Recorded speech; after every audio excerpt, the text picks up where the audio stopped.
Hello dear students. गत video रे आमे टिकी चढ़ाई कविता को बुझीथिला। आज आमे तार प्रश्न उत्तर करिबा।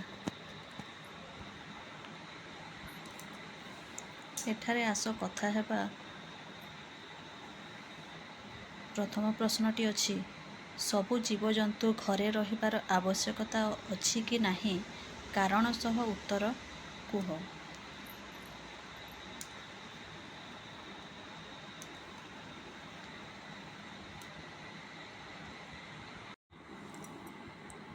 यार उत्तरटी हैला हाँ, सबु जीवजंतुंकर घरे रहिबार आवश्यकता अछि, कारण घरे रहिले सेमाने निरापद रुहंती, खाइबाकू पाआंती और परस्पर सह रहिबा शिखंती। एठारे द्वितीय प्रश्नटी हैला, पशुपक्षी माने केउठी रुहंती। यार उत्तरटी हैला, पशुपक्षी माने गछरे, बसारे, गुंफारे, पहाड़रे, जंगलरे और निजर घरे रुहंती। एठारे 3 नंबर प्रश्नटी हैला, तुम परिवार सदस्य माने काहींकी घरु बाहर को जाती। यार उत्तर हैला, मो परिवारर लोके चाकिरी, पाठपढ़ा, बजार और अन्य कामरे घरु बाहर को जाती। एठारे 4 नंबर प्रश्नटी हैला, तुम घर को किए आसिले बा तुमे कहा घर को बुलिबाकू गले किपरि अनुभव कर। यार उत्तरटी हैला, मो घर को बंधु बांधव आसिले मन खुशी हुए। मु अन्य घर को बुलिबाकू गले नुआ जिनिस देखी आनंद पाए। एठारे 5 नंबर प्रश्नटी हैला, तुमे भाबुछ कि पक्षी मानक परि आमे भी धीरे धीरे बड़ हेउ और संसार को देखू। यार उत्तरटी हैला हाँ, पक्षी मानक परि आमे माने भी धीरे धीरे बड़ हेउ और नुआ नुआ जिनिस देखी शिखी थाउ। यार तल प्रश्नटी, भाषार कथा पढ़ और बुझ। एठारे 1 नंबर रे अछि, असजड़ा पद को सजाड़ी पाख कोठरी रे लेख।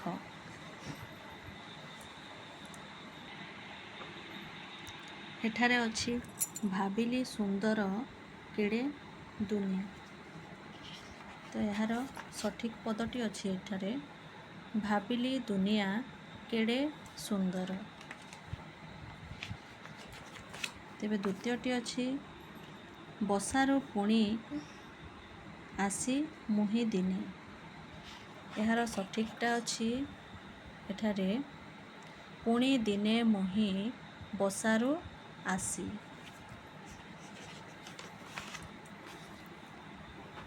तापरे यह तले अछि, हसे संसार फूल फले सारा। यार सठिक उत्तरटी अछि एठारे, फूल फले हसे सारा संसार।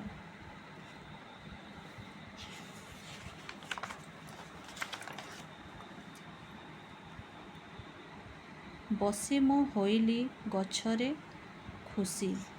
यार सठिकटा हेबो, पुणी दिने मुहि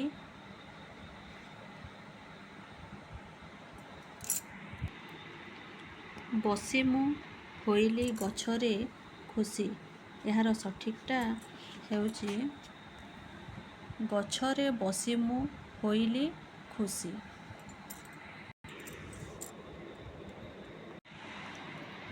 एठारे 2 नंबर प्रश्नटी हेउची, कवितारे अंडा परी आकार पद सहित केउ शब्दटी मेल खाउची कुह एवं लेख।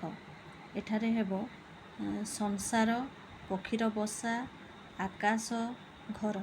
एही अंडा सदृश परी केउ शब्द एठारे मेल खाउची। एठारे हेबो पक्षीर बसा। एठारे 3 नंबर प्रश्नटी, निम्नलिखित शब्द गुड़िकर अर्थ फूल पाखुड़ारू खोजी आमे खाली स्थान रे लेख बोली कहा जायछि। एठारे वृक्ष, माता, धरा, विहंग, नीड़ दिया होइछि। ଏବଂ ଫୁଲ ପାଖୁଡ଼ାରେ ଅଛି ପୃଥିବୀ, ପକ୍ଷୀ, ଗଛ, ମା, ବସା। ତେବେ ବୃକ୍ଷର ଏଠାରେ କେଉଁ ଶବ୍ଦ ସହିତ ମେଳ ଖାଉଛି? ବୃକ୍ଷ ମାନେ ହେଉଛି ଗଛ। ତେବେ ଆମେ ଏହାକୁ ବୃକ୍ଷ ଗଛ ସହିତ ଲେଖିବା। ମାତା, ମା, ଧରା ହେଉଛି ପୃଥିବୀ, ବିହଙ୍ଗ ପକ୍ଷୀକୁ କୁହାଯାଇଛି। ଏଠାରେ ନୀଡ଼, ନୀଡ଼ ମାନେ ବସା। ଏହିପରି ଭାବରେ ଆମେ ଏହାକୁ ଏଠାରେ ଲେଖିବା। ଏଠାରେ ଚତୁର୍ଥ ପ୍ରଶ୍ନଟି, ନିମ୍ନଲିଖିତ ପ୍ରଶ୍ନ ଗୁଡ଼ିକର 4ଟି ବିକଳ୍ପ ଦିଆଯାଇଛି। ସେଗୁଡ଼ିକ ମଧ୍ୟରୁ ଆମେ ଠିକ୍ ଉତ୍ତରଟି ବାଛି ତଳେ ଦିଆଯାଇଥିବା କୋଠରୀରେ ଲେଖିବା। କରେ ଅଛି, କବିତା ଅନୁସରଣରେ ବାହାର ଦୁନିଆ ସହିତ କେଉଁ ଶବ୍ଦ ଜଡ଼ିତ ବୋଲି ତୁମେ ଭାବୁଛ?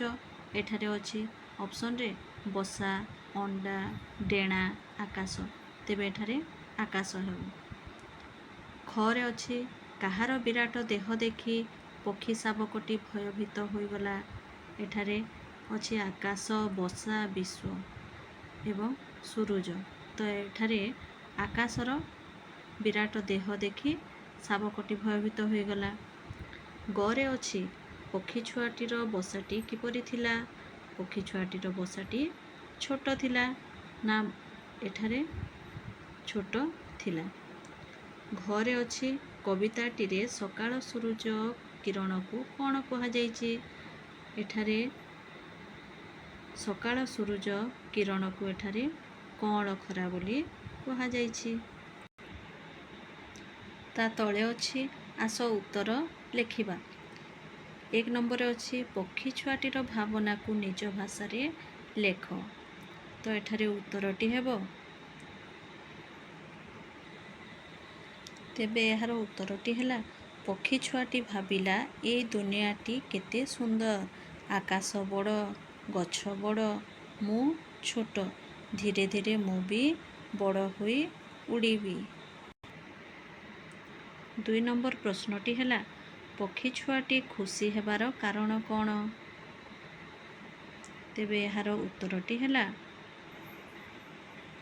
ପକ୍ଷୀ ଛୁଆଟି ସୁନ୍ଦର ସଂସାର, ଫୁଲ, ଫଳ, କୋମଳ ଖରା ଦେଖି ଖୁସି ହେଲା। 3 ନମ୍ବର ପ୍ରଶ୍ନଟି ହେଲା, ତୁମେ ବଡ଼ ହେଲେ କ'ଣ କରିବ? ନିଜ ମନରୁ ଲେଖ। ଏଠାରେ ତୁମେ ନିଜ ନିଜର ଇଚ୍ଛା ଏଠାରେ ଲେଖିବ। ଯିଏ ଯାହା ହେବା ପାଇଁ ଚେଷ୍ଟା କରୁଛ ତାହା ଏଠାରେ ଲେଖିବ। କିଏ ବଡ଼ ହେଲେ ପୋଲିସ ହେବ, କିଏ ଡକ୍ଟର ହେବ, କିଏ ଇଞ୍ଜିନିୟର ହେବ, ଯିଏ ଯାହା ହେବ ଏଠି ଲେଖିବ। ଏଠାରେ 5 ନମ୍ବର ପ୍ରଶ୍ନରେ ଅଛି, ନିମ୍ନଲିଖିତ କୋଠରୀରେ ଲେଖାଯାଇଥିବା ବର୍ଣ୍ଣଗୁଡ଼ିକୁ ମିଳାଇ ବିଭିନ୍ନ ପକ୍ଷୀମାନଙ୍କର ନାମ ଲେଖ। ଏଠାରେ ଆମେ ବିଭିନ୍ନ ପ୍ରକାର ବର୍ଣ୍ଣ ଦିଆଯାଇଛି। ବ, ଗ, ଲି, ଇ, ଚ, ସୁ, ପା, ବି, ବ, କୋ, ଉ, ଟି, ଆ, ରା, ଲ, ରା। ତେବେ ଏଠାରେ ଆମେ ଏହି ବର୍ଣ୍ଣଗୁଡ଼ିକୁ ନେଇ ଆମେ ପକ୍ଷୀମାନଙ୍କର ନାମ ସବୁ ଲେଖିବା।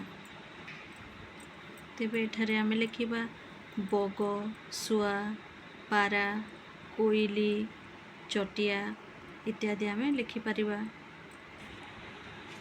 ଏଠାରେ ତୁମ ପାଇଁ କାମ ଅଛି। ଆମେ ଭାବଭଙ୍ଗୀରେ ପ୍ରକାଶ କରି ଦେଖାଇବା। ଯେପରି ଧୀରେ ଧୀରେ, ଖୁସି, ଭୟ, ଖଣ୍ଡିଉଡ଼ା, ଉଭା। ଏଠାରେ ଆମେ ନିଜ ନିଜ ଭାବଭଙ୍ଗୀ ଆମେ ପ୍ରକାଶ କରିବା। ଏଠାରେ ଗୋଟିଏ ଚିତ୍ର ଦିଆଯାଇଛି, ଦେଖ, ରଙ୍ଗ ଦିଅ। ଏଠାରେ ଗୋଟେ କୋଇଲି, ଚଢ଼େଇ ବସା ଆଉ ଗୋଟେ ଶୁଆର ଚିତ୍ର ଅଛି। ଏହାକୁ ଆମେ ରଙ୍ଗ ଦେଇ ସୁନ୍ଦର ଭାବରେ ଆଙ୍କିବା।